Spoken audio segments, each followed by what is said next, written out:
Let's talk to Michael Kill now, though, CEO of Nighttime Industries Association, who we talked to an awful lot about the hospitality business. Michael, very good morning to you. Good morning, Mike. Great to be on again. No, good to see you. We made a big song and dance about this ludicrous story that the government wanted to do just a few weeks ago, where they wanted to ban smoking in pub gardens, outside of pubs, anywhere kind of near a restaurant that might have a smoking terrace or anything like that. It looks as though, according to those people who know these things, that they've now worked out that actually hospitality would suffer so much if they did this that they're now not going to do it.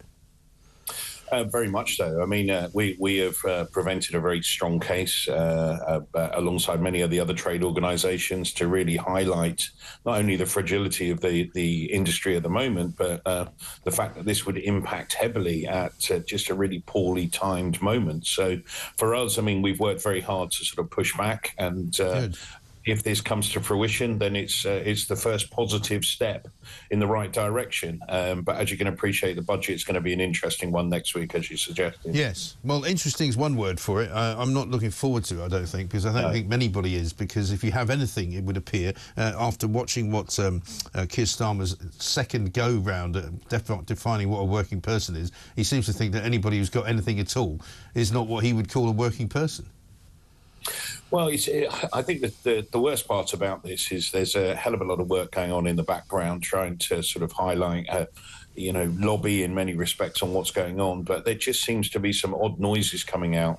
We're really concerned about things like alcohol duty, fuel duty, NIC, employer contributions all going up.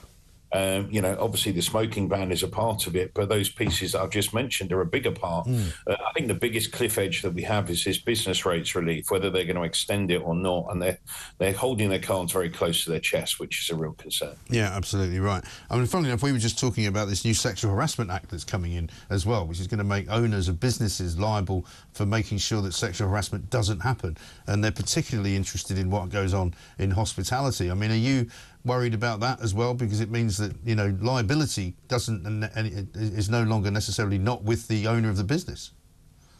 Well, there's a lot to take on. I mean, the employment rights thing alone is a massive commitment, and then when you talk about the due regard with regard to sexual harassment, I mean, look, I think it's an important step forward, but what we've also got to remember is we've got to be balanced here, and it's got to be workable. And as you mentioned, and I was listening just earlier on there, I mean, some of the outputs on this could be hugely worrying. And for our staff, I mean, if you work in our industry, let's be completely honest about it, you do face some abuse and some particularly door staff working on the front door. If this moves into a zone where we've got to try and prevent that, or it's going to cause some challenges for us. It will. Yeah, because if individuals decide that they want to take you on because you didn't protect them from something that happened to them, which was beyond your control, albeit that it was even outside the premises, I mean, what kind of insurance are you going to need? It's going to get crazy, isn't it?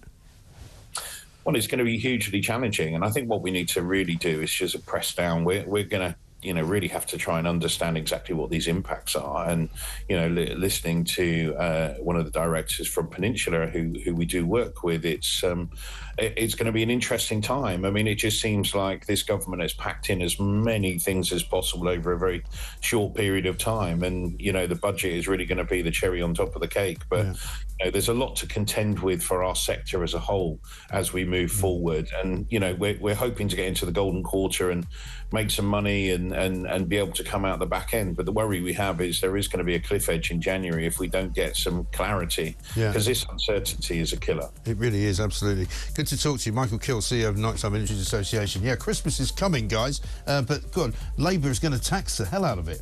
So Christmas is now going to get taxed as well.